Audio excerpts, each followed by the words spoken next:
मित्रों, जय भीम। आपका स्वागत है बहुजन साइंस नामा चैनल पे।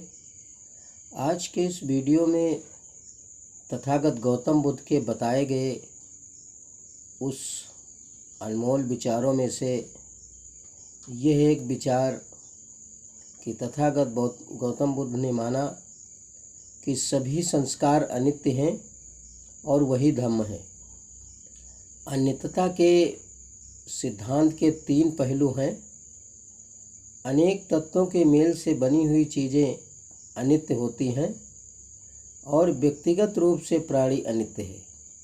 इस प्रकार से अनेक तत्वों के मेल से बनी हुई चीज़ों की अनित्यता की बात जो महान बौद्ध दार्शनिक असंग ने अच्छी प्रकार से समझाई है। इस प्रकार से अनेक तत्वों के मेल से बनी हुई चीज़ों की अनित्यता की बात महान बौद्ध दार्शनिक असंग ने अच्छी तरह से समझाई है। उन्होंने कहा कि सारी चीज़ें, असंग का कहना है कि हेतुओं और प्रत्ययों से उत्पन्न होती हैं।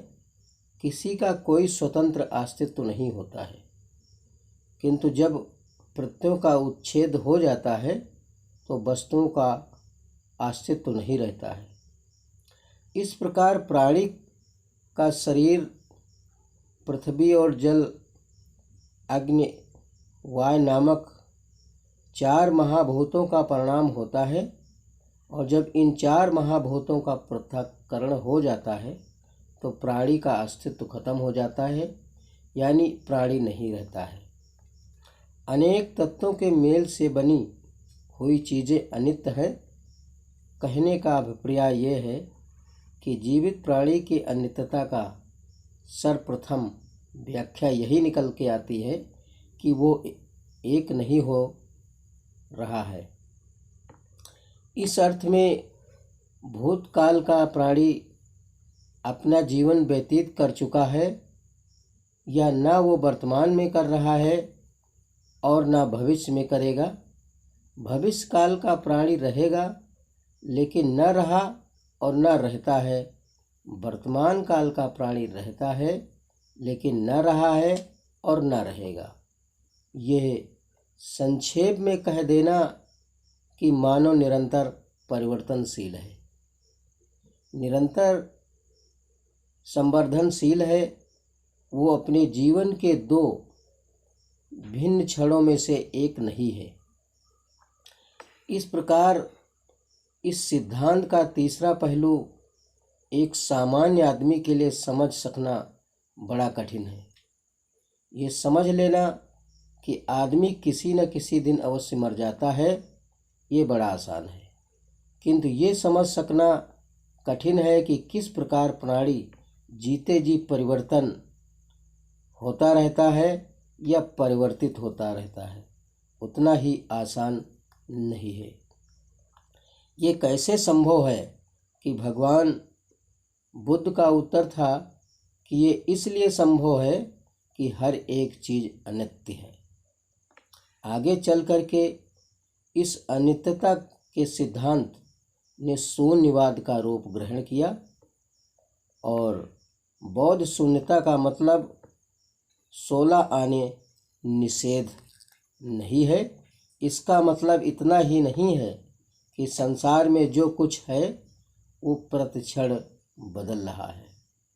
बहुत कम लोग इस बात को समझ पाते हैं कि शून्यता के ही कारण सभी कुछ संभव है। इसके बिना संसार में कुछ भी संभव नहीं रहेगा। सभी दूसरी बातें चीज़ों को अनित्यता के स्वभाव पर ही निर्भर करती हैं। यदि चीज़ें परिवर्तनशील न हो बल्कि स्थायी रूप और अपरिवर्तनशील हों, तब एक रूप से किसी दूसरे रूप में जीवन का सारा विकास रुक जाएगा। किसी में कुछ भी परिवर्तन नहीं हो सकेगा, किसी को कुछ भी उन्नत नहीं हो सकेगी। यदि आदमी मर जाते हैं या उसमें परिवर्तन आ जाता है या फिर वो सब उसी अवस्था में अपरिवर्तित स्थिति में रहते हैं, तो क्या हालत होती मानव जात की, प्रगत सर्वथा रुक जाती।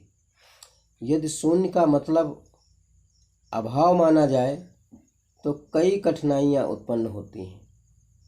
शून्य उस बिंदु के समान है जो एक पदार्थ है, किंतु उसकी कोई लंबाई चौड़ाई नहीं है।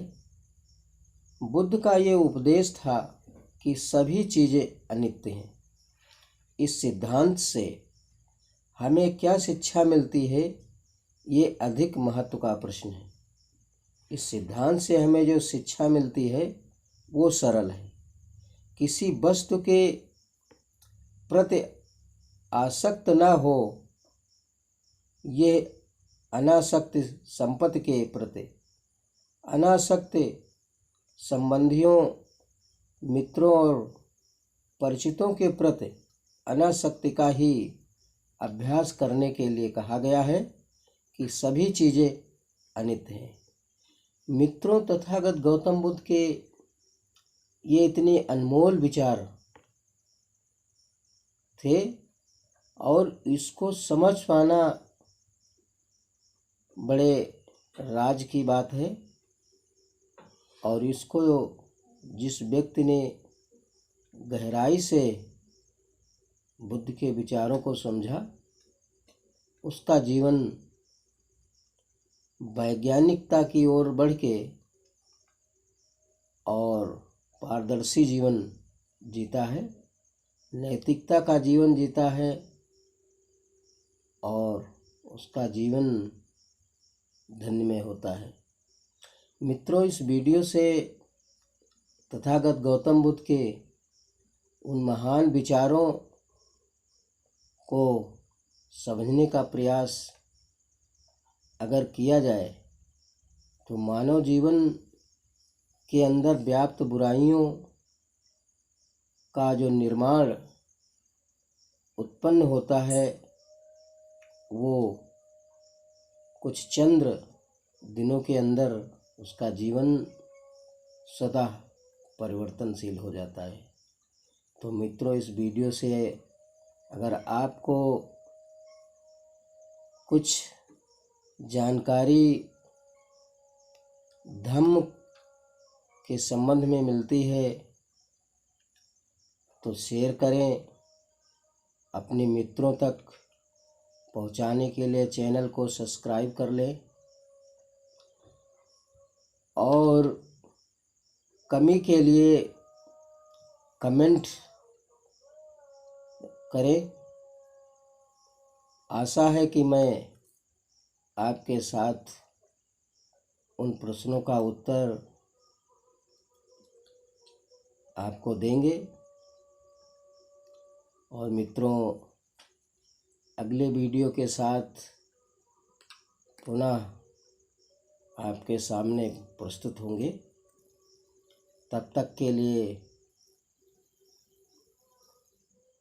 जय भीम, नमो बुद्धाय।